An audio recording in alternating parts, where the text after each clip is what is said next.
We bought our first place in 2009, and since then we have bought 22 places. Pretty cool. And today we're going to rank them best to worst. It's going to be good. And we're doing that on the Furlo Capital Real Estate Podcast, where what do? Where we dive into the intricacies of passive real estate investing. Or today, we just kind of just talk about what we've done. And our mission is to equip people to invest wisely in both properties and people. And hopefully we'll do that by showing you patterns of what we like and what we don't like, so that we can build wealth and improve housing. I think I skipped the part in the middle, but that's okay, because this is my wife, Jessie. I'm here. And I'm so excited to do some ranking. I'm just like, immediately my brain is just like, okay, 22 places. Really? 22 places. Okay. And I like start listing them in my brain. Yeah, and I'm like, oh, I think I know what one is. Okay. Not quite sure what the bottom is. Ooh, but we're going to get there. I'm guessing. Oh, I'm 100%. I'm going to start asking you some of these things. Oh, so good. Yeah. So like I said, we've done 22 deals since 2009. That just makes me feel old. More than anything, I'm like, 22, that took some time, man. It did take some time. It did. We did some rentals. We've done some flips. We did a syndication. We've done some development, done some wholesale, all sorts of stuff. And for the most part, they're all in Oregon. But the lessons that we've done aren't. They apply all over the place. And so we're going to talk about why they're ranked where they are. Sure. And again, that is one of my questions. Is like, what criteria did you use to rank these? Was it the cutest? It was like, no, probably not. Was it like how you do March Madness, just based on how much you like the mascot, versus right? the other? Yeah, that's or like whether I recognize the school or not. Yeah. No, and my goal is to show the patterns of what we liked, what we didn't like, so that by the time we get to the end, you'll know just like, here's what we would have done differently, or here's the kind of deals that James likes, at least. Sure. And what he would do. So I have them all here listed out. So we're going to go best to worst. Best to worst. Best to worst. Not worst to best. And some of these worst ones are. I feel like we're going to end on a downer. Oh, it's fine. It is what it is. I bet you can guess what number one is. Lyon. 100%. And why do you think that is? So what is it first? It's a 11-unit apartment building. Yep. I think it is the best return on our investment. Yeah, I wish I didn't do the math. I'm guessing last time I did the math was 141%. Yeah. And we haven't even sold it yet. We've owned it for 11.8 years. Wow. Yeah. I know, right? We bought it for $400,000. We ended up putting $50,000 worth of work into it. I estimate its value is worth about $1 million right now. Yeah. That's probably underselling it, to be honest. Okay, what do you think is number two? Probably first. Nope. Baker Tower. Really? I know. I would not have guessed that, but it's so new that I don't we've really owned that have one a grasp of the numbers. 7.8 months. Yeah. And I haven't really wrapped my head around. And honestly, the reason why I like it is it was the first syndication. Well, it's the only syndication, I guess, that I've done. It's a super cool building, which Lyon Apartments, also downtown Albany. Yeah. It's a multi-story building. Baker Tower, downtown building, multi-story, multi-tenant.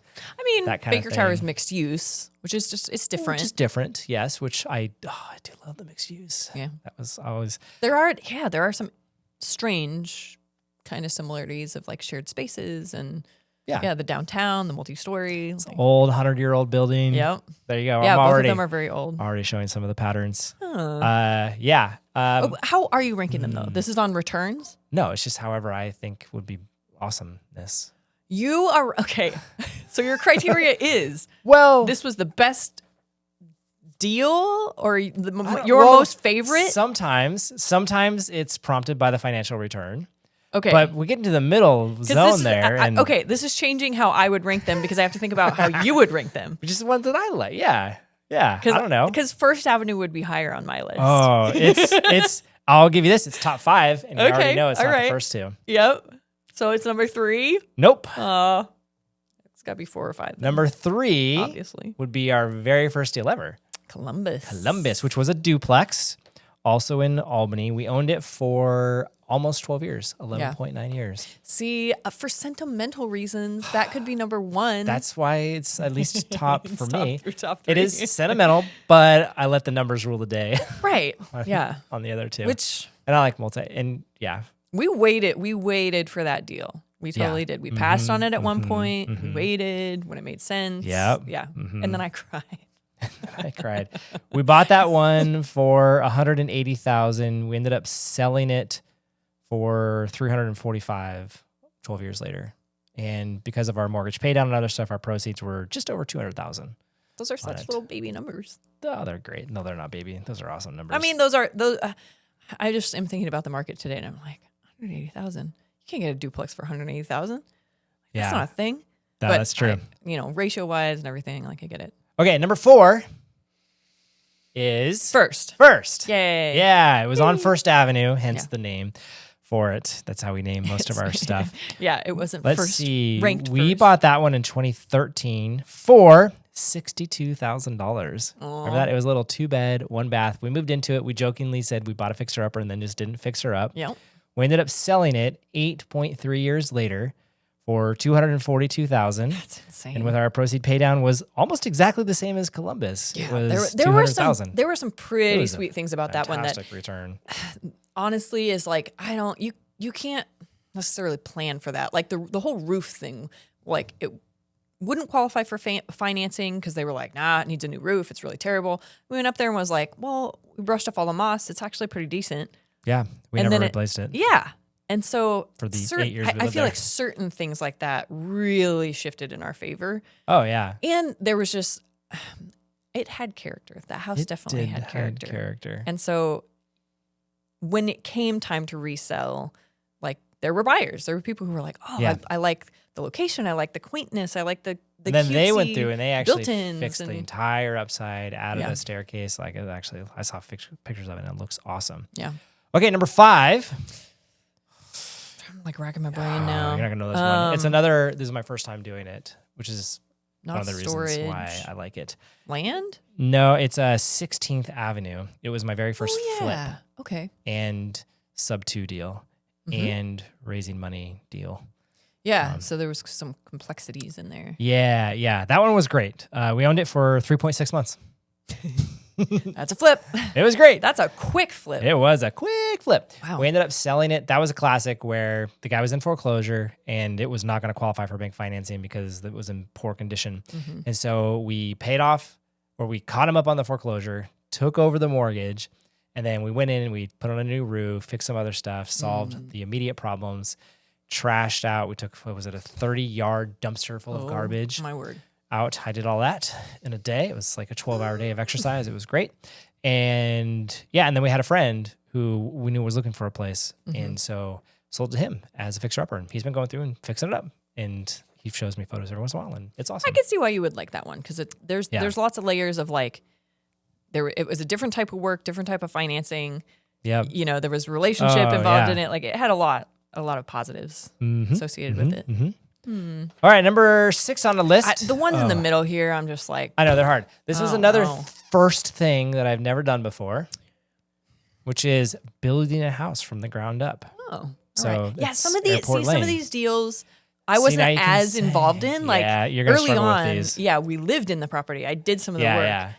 Some of them I'm like, okay. I don't know if Yeah, I've you told bought you that much. place. It's Awesome. currently under construction. It's I going. I knew you and- were doing it. Yeah, Other yeah. than that, I don't know anything. Yeah, so that one, we still have it. We've had it for about 10 and a half months. All right. We'll be done in a couple of months and get it sold. And so we'll own it for about a And year. what is it? We're building a single family home. It's a Okay. 2-bedroom, 1-bath. It already had a garage on it, but it was just flat land. Wow. And so we contracted with nothing. Highline to build it. And There you go. yeah, it's been good. It's not without its own bumps, but it's been good. Sure. All right, number 7 was my first 1031. Ooh. Okay. What That's was our the first Sunnyside 1031? Was one. that was into That's the warehouses. the warehouses and the The land. 3 warehouses. I broke up the land separately. It's technically a separate. That's a separate. It happened at the same dealio. time, but it's a different property. Got it. Okay. So it's I mean, somewhere it else is. on It's the a list. separate. Yeah, it's a separate unit. Yeah. So Yeah. Which I've had multiples that I've bought at the same time, and Sure. we'll see those later on the list as well. But yeah, it would say the it's 1031. 3 blah blah blah. What is it? It's 3 warehouses plus a little office that goes with it. what were the things we tenants. 1031 into that? It Yeah, so it was our first 2 duplexes Yeah. and then that First Avenue, which we haven't talked about. the Yeah, other we haven't duplex talked yet. about the other duplex. Yeah, Jackson. Correct. That's somewhere on this list. Oh. Somewhere. And so, yeah, we that one also, when we sold it, we made about $200,000. So we had about $600,000 to roll into the warehouses, and that was why all those numbers worked. Yep. Number 8. This is 14th. This is my first co-living. Co-living. Yeah. That place has some It's got 15 bedrooms. It's 3 stories. It's in Corvallis, mostly rented out to college kids. Yeah. And that was another one I actually bought. It was also my first time using hard money to buy the property. Went through, fixed it up, did its thing, and then I refinanced it in long-term debt. The management of that property is interesting. Because co-living just adds a layer to things that's like, this is tricky. Yeah, which has been like interesting. How much do you manage? Did they manage themselves versus a property manager intervenes and sets rules? And so we clean the common areas for everybody, which you normally don't have to worry about, but we do it. We've owned that one for 3.3 years. It doesn't seem like it has been that long. It doesn't seem like it, does it? We've owned the Sunnyside for 4.8, by the way. Still relatively new. That was number 8. That was number 8. Number 9, you're currently sitting in. Really? Yeah. You would put our like primary home above other investments we've done? Yeah. Why? I like it. It's a good home. That doesn't make any sense, though. It Not meets as an our family investment. needs. It's totally an investment. I mean, not a monetary one, but in our family sanity. I do like having a place to live. I will say that. I'm a little jaded right now, having just crawled through the crawl space. I know. So I'm like, okay. But remember, it was a total fixer-upper. Remember the primary bathroom? Like, you couldn't shower in it. It is it was true. All but it ticked so many boxes that we had. It was like know. Location was perfect. Single level, perfect. Like the yard, perfect. It uses a heat pump. And so when we added solar panels, our heating and cooling effectively became free. Yes. Which is awesome. Someday, if we ever get an electric vehicle, that'll all be mostly paid for, which is nice because we have plenty of excess. I like this house.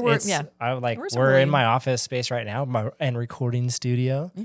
It's awesome. I like our house. Also has a cool covered RV space, which we're going to utilize. Yeah. So it's like, we haven't rented it out. We have been renting it out. Now we're do some family stuff, which would be cool. Yeah, I think it's all great. All right. It's middle of the pack too. I mean, Sure. It's not the best, but it's not the worst. Sure. I do remember it's funny to me that you have it on a list of investments, but very much it has been drilled in like your primary home is not an investment because it doesn't put money in your pocket. It's true. It definitely takes money out. Why it's middle of the pack. Don't worry. I get it. I mean, we're adding value, and it's all the properties we bought, and we do get non-monetary value, like you were talking about. Totally, 100%. Oh my gosh! Wow, did not expect that so kind of. Funny. You didn't know it was going to be on the list. I did not think it was even going to be on the list. Okay. All right, number 10, another first. Land. Dude, Do you remember which one, though? The one that you didn't even see. Yes, in Indiana. Indiana. Dude, good job on guessing there. That was nice. Yeah, I took a course on land flipping, and so I was like, cool, where am I going to buy it? And I decided south of Indiana was my spot, so I sent out letters, talked to people, made an offer, bought it, and then put it back on the market. Oh, I so remember that. I owned that one it was 6.5 months is what it took me. It didn't seem that long looking back at it, but I bought it for $40,000. 41 once I was doing all the closing costs. I ended up selling it for $75,000. I remember personally having mixed feelings about that one because it was like I understand. You bought it at a decent price, and then someone paid more for it because that's what they were looking for, and they were willing to do that.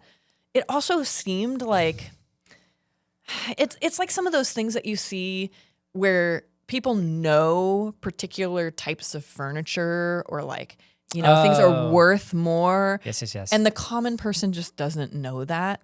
And so they take their table to Goodwill and then someone's like, I bought this for $2 and I sold it for $6,000. And it's like, well, I get it. You're taking advantage of the market and the opportunity and what buyers know and of adding the value to it. But to me, that just feels a little like, why wouldn't you tell the original seller to do that? Because she did not want to take the time to list it and wait for offers. She wanted to get rid of it today. Yeah.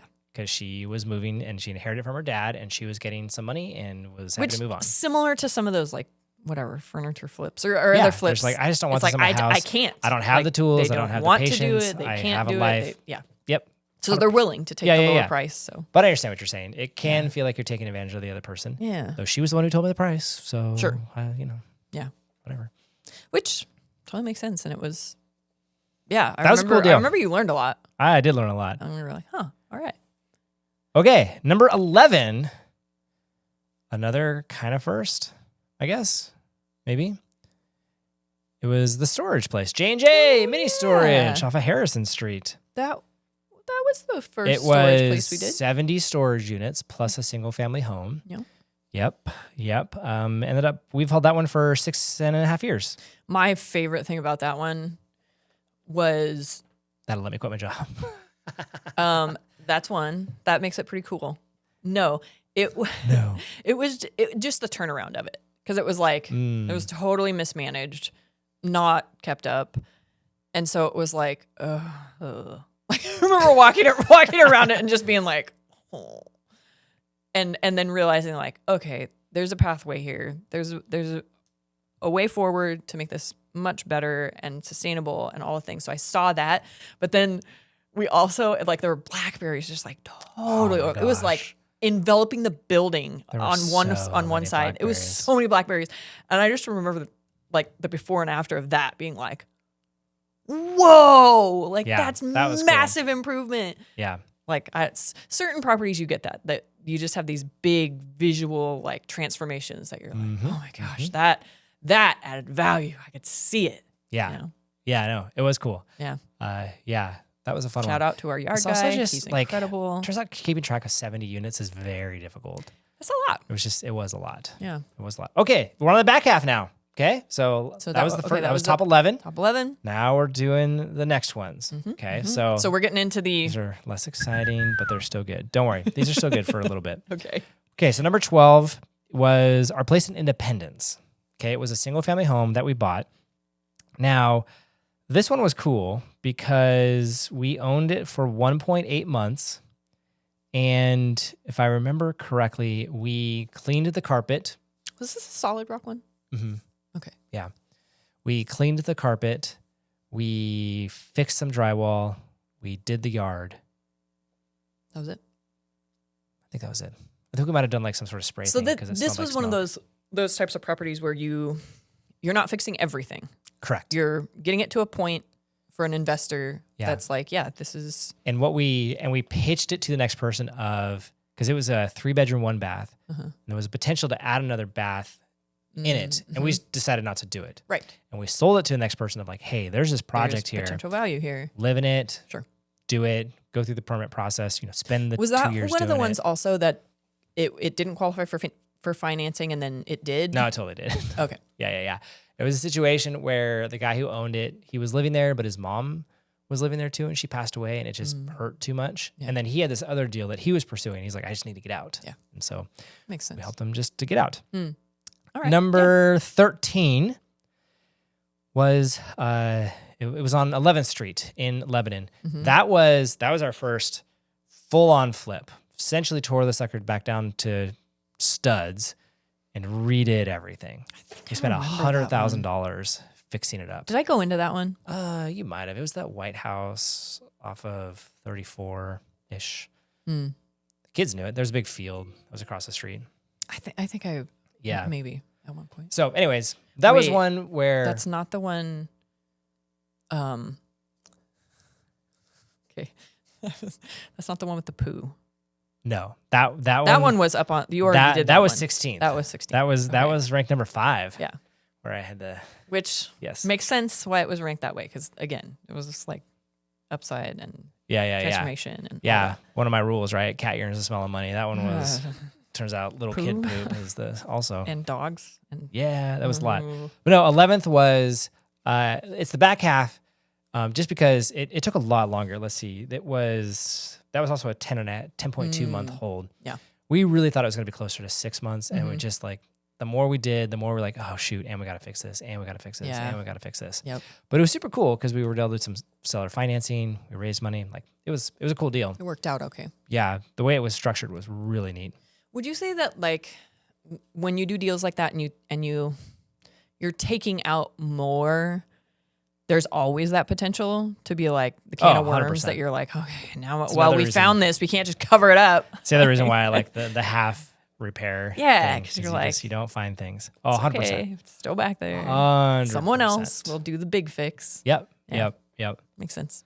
Okay, number 14 Teen. is what I have named James Storage Works because I bought it from a yeah. guy named James, Mhm. and my name happens to be James, so we named it that. It's a combination. It's 12 storage units, an apartment building, and then a warehouse. And that warehouse also has like a mini office and bathroom Yeah. in it as well. It's in Philomath.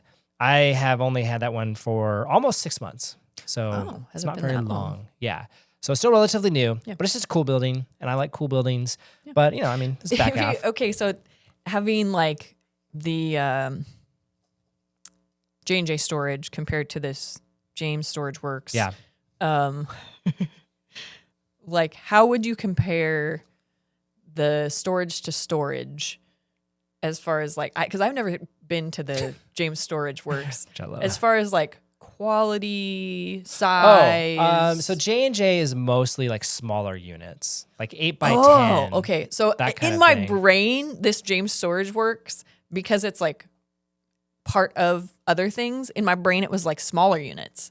No, like So they're bigger. You could, so our friend who we're kicking out with a boat, like Yeah. he could park his boat in there. It's Oh. there. It's like I think they're 12 feet by 25 feet. If I remember correctly. I don't think they're Oh. quite 30. Like they're big. So it's like the big units at J&J, I don't correct. maybe bigger than the big. Well, I guess we have like 2 or 3 Two, units yeah. at J&J that are bigger, but Yeah. no. So they're all big and they're all the same size. They're all Oh. uniform. They So don't. interesting. Yeah. Should give you a tour sometime. I know. I should go out there. I think I got one that's open for at least half a month more. Okay, number 15 is our Jackson Street, our second Yeah. duplex. It's the back half. I remember that one. Yeah. I also That sounds like we a were fond. we were still in the phase of like DIYing a lot of like Yeah, we were. projects and Not a lot. things. Like All. yeah, and I just have good memories of like we did a paint project in there and just spent time painting and listening to music. By Adding we, you in. mean I did? Dude, I don't- painted I don't- too. Did you? I painted the kitchen. I remember. I had a bunch of Okay. corners and Yeah. Yeah, that was one where we didn't touch it. Let's see. We owned it for 8.9 years. Yeah. And I think for the first 7, yeah, We we just did nothing. didn't have to touch it. Tenants were there. They're happy. They paid. It was fine. Great. And then we had turnover. Mhm. And yeah, that was, we got after it. Yeah. I remember I would work at HP and then in the evenings, Mhm. I'd have a peanut butter and jelly sandwich for dinner while driving over. And then Yeah, I would work you- until 1 or you 2 in the put- morning. Tons of hours into that place. Yeah, but I did it in like 3 days. Yeah. That was the insane part because I just happened to have new tenants who were like, we want it. I was like, okay, here we go. Okay. So I got after it. Yep. That was crazy. Mm. I think I had another friend come over and help paint, but did a lot of podcasts, did a whole audiobook. It was a thing. Yeah, I feel like we learned a lot just tenant wise from that place too, because it was fairly early on Oh, yeah. in our rental journey or whatever. And so it was just interesting to That figure was- out how to yeah. interact and how to have relationship and encouragement and all those Because at that things. point, we had our duplex. We lived on one side, rented out the other. And then Yep. this was the next one. So it was away. And that was when I was mowing lawns myself. Remember, Right. I was putting Yep. the lawnmower on the Yep, back on of the the little- Jeep. I bought yep. one of those little scooter trailers that Yeah. I would put it on. And I remember one of the days I was mowing my lawn in one of the yards, and this dude just totally rolls up on a BMW bike, knocks on the door, says hi, shuts the door. They do a little handshake, whatever. And then he rides off. And I was like, I think I just watched a drug deal go down. It's happened. And so that tenant was not living there shortly after. Yep. It was all good, but that happened. But yeah, number 16 is our 5-unit in Sweet Home. That one we've owned for 7.1 years. We bought it for $200,000, and it's got 5 units on it. It's a cash machine, which is great. Has a little They funkiness are- to it too. Oh, it's They not are a little. It is teeny very little. funky. It's 200 square feet. 3 of the I guess 3 of them are like 200 square feet. I'm pretty sure one of them is slightly smaller. Yeah. and then there's like a normal house on it, and it's that is definitely a low income neighborhood type of property, but the cash flow is amazing. But you just get funkiness on the tenant stuff because they're not all friends, and and it's stuff happens. It's tight enough. The properties are close enough to each other that there's overlap. They totally interact. Yeah. Yes. The driveways, the garbage, the dog poo, wherever it poos. And that was when we did the Lyon apartments. I removed everybody and totally reset it. Yeah. And did it. This one I went, we'll do a little bit differently. As vacancies come up, we'll make it work. Hard. Did not work as well. Yeah. And because it's just hard to change the culture without just totally resetting it. But it happens. Plus, it's further away too. So it's like, it's just that much more removed. You know, I feel like for Albany, it's a solid 50-minute drive. Yeah, you would jet over there and take care of stuff. For this one is like, I'm gonna make a plan. I'm gonna group stuff together. So it used to kill me when I would drive over there to give a tour of a place, and then the person would walk into a 200 square foot home, and he'd go, "Oh, this is really small." I was like, "Yeah, I tried to tell you that." He goes, "It's a little too small." Oh my god! Like, okay. I shut the door and drive back home. That would be me though too. I have to visually see it. Well, so what I started doing was I made a floor plan, which was stupid easy, but then I would have measurements on it. And then when I would be on the phone, I would say, okay, what I want you to do is I want you to walk 4 steps that direction, and I want you to walk 5 steps the other direction. Yeah. That's how big it is. Are you okay with I really want you? And I would tell people what I don't want to have happen, because I don't want to waste your time. Yeah. Where you get all excited, we go through the whole process, and then you see it and realize, this is too small for me. Because it is small. I need you to wrap your head around how small it is before you go. And I've really tried to emphasize that, and that's helped.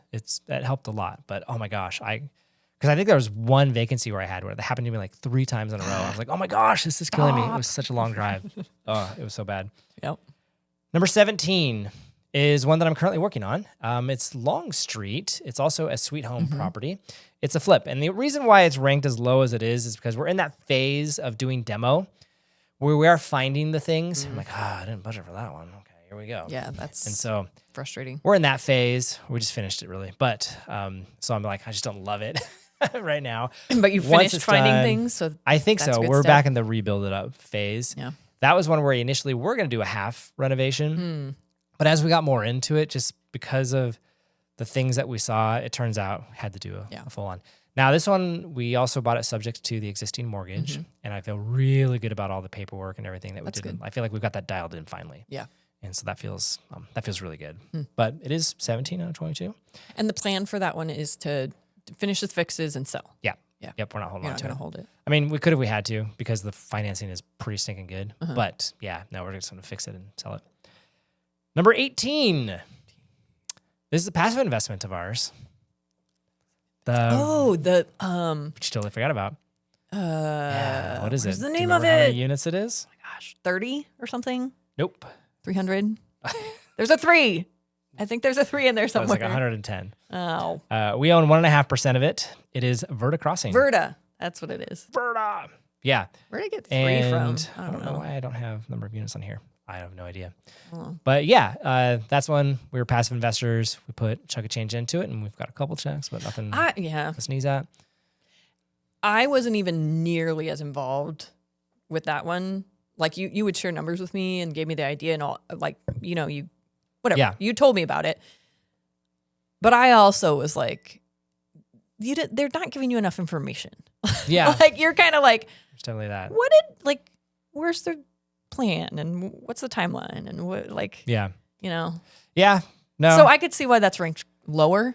Yeah. Because it just is now in not theory as... they're gonna either refinance or sell it this year at some point. They're talking about the end of the year. So hopefully we'll get a massive check back, in which case it'll jump very quickly up the list. I'll go, yeah. That was another ground up. They had land and they built everything from scratch. It was cool. See, that is something with several of these ones that you've mentioned that are like, this is in progress. This is at this stage. This one, like, theoretically, we're going to... Yeah. That, to me, like...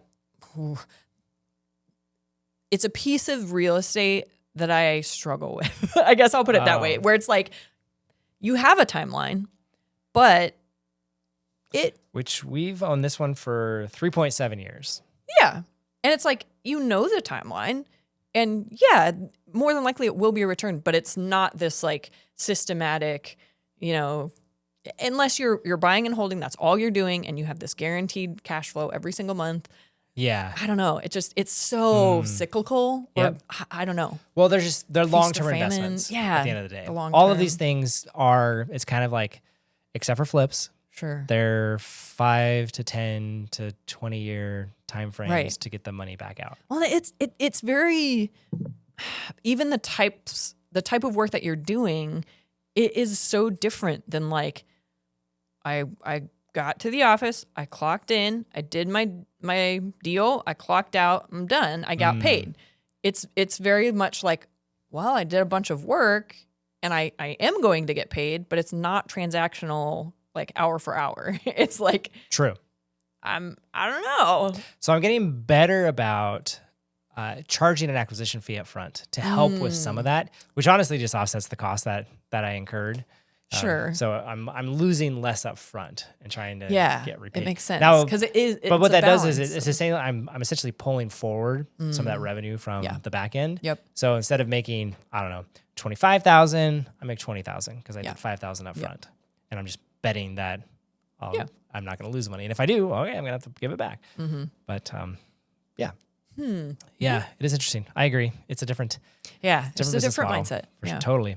Okay, number 19. Okay. Oh, we're getting there. This are the retail buildings in Philomath. There's 3 retail buildings. Now, this one, and I guess the rest of them, not all of them, I guess. The reason why this one's ranked as low as it is because I bought it for what it's worth, and there's not a lot of upside. Yeah. And it's essentially a break-even deal. But in order for me to get the storage works place in Philomath, I also had to buy this one. Yeah. So that was one where, just like the Sunnyside and the land, I'm like, Yeah, it's like, I was okay. like, all right, I'm going to get it. I don't think I'm going to lose a lot of money on it, but the other ones were so much more that even if I did lose a little bit of money on it, I'm It'll be okay with okay. it. Yeah.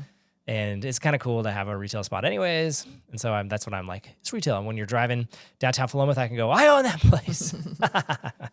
and I guess. What's the plan with that one is to hold it and just rent? Yeah, eventually, Rent out the I'll spaces. refinance it and I'll just hold on to it. And like I said, maybe I'll get lucky in 20 years from now. It'll be worth a little something, but probably not. All right, there you go. It's fine. It's just there. Or Philomath will take off. It's just there on the list. It's just, that's why it's level 19.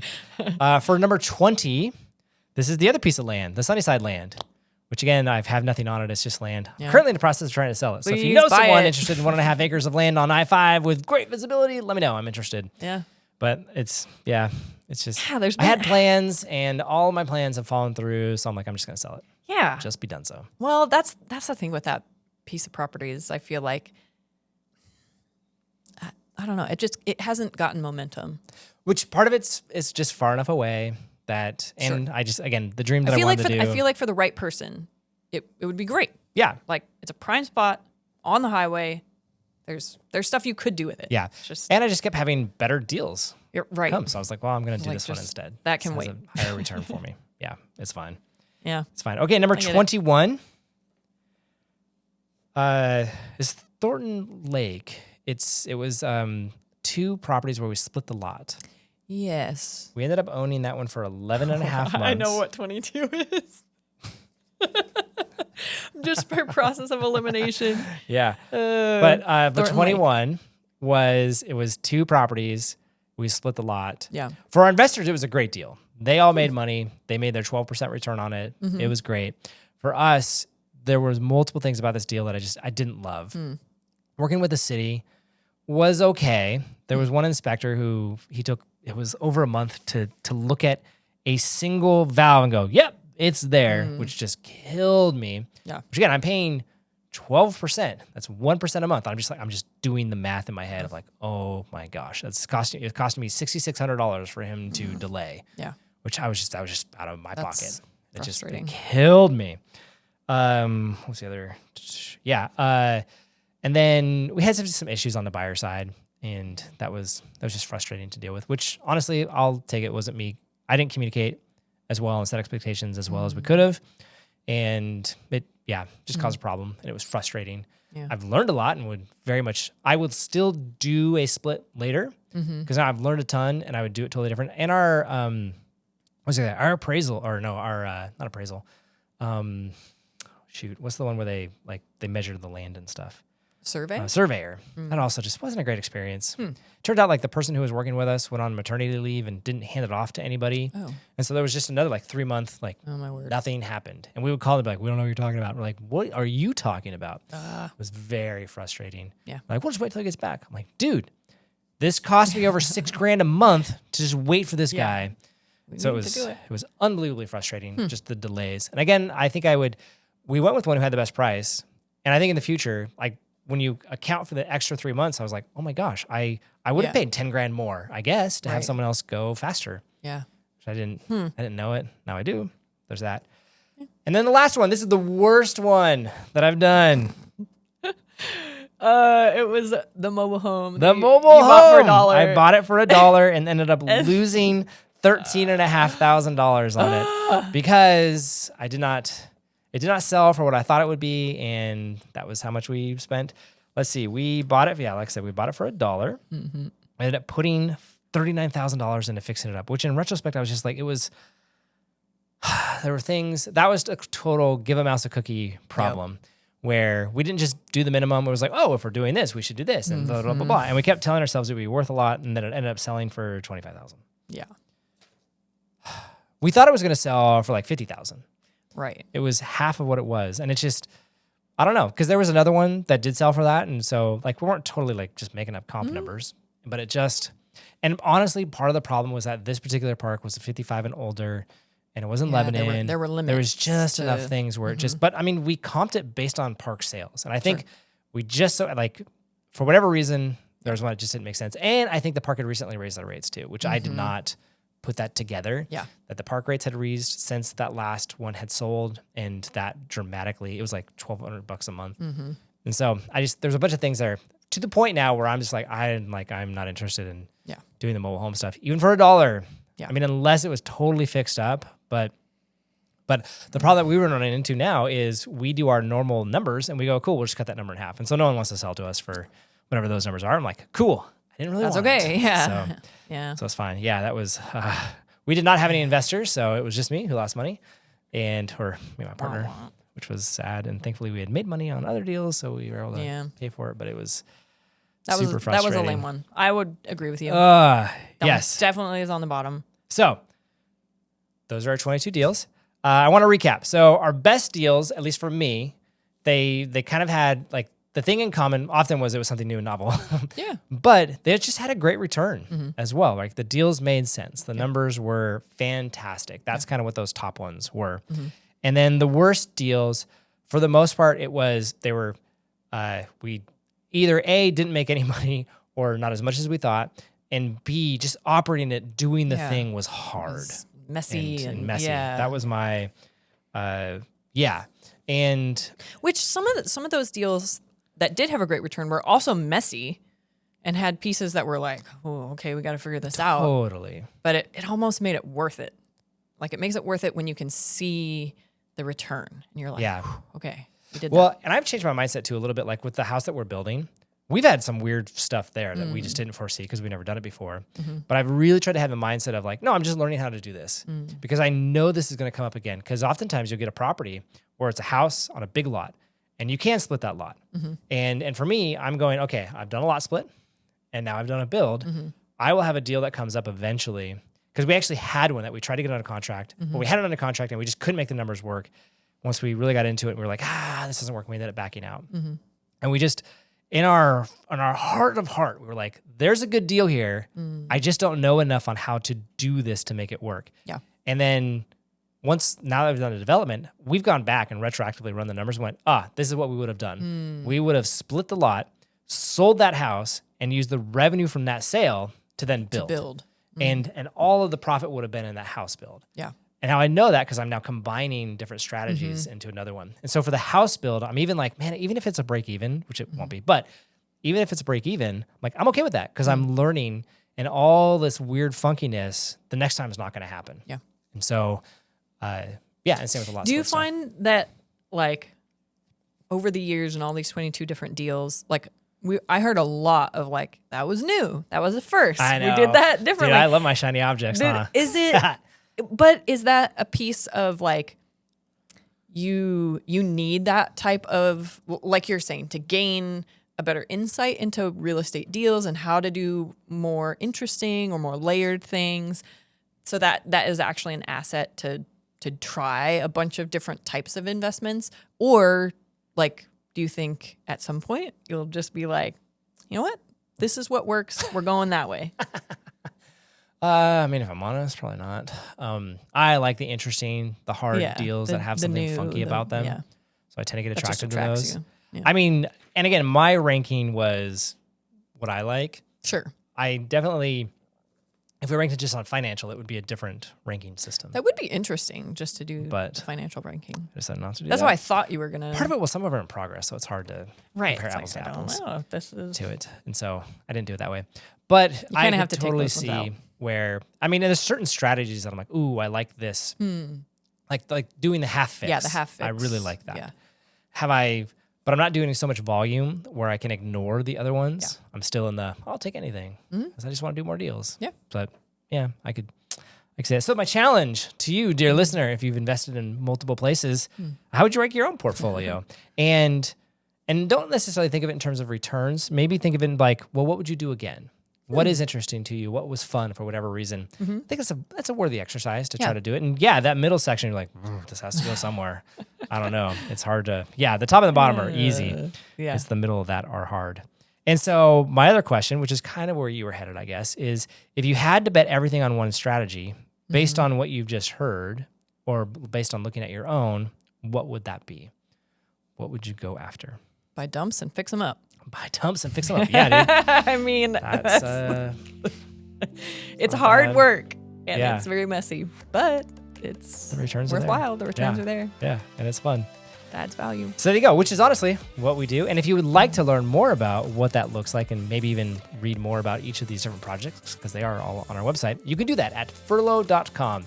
And you can also see, just more what it would be like to invest alongside us or to have us manage your project and help you out with that. So with that, thanks for listening. Have a great day.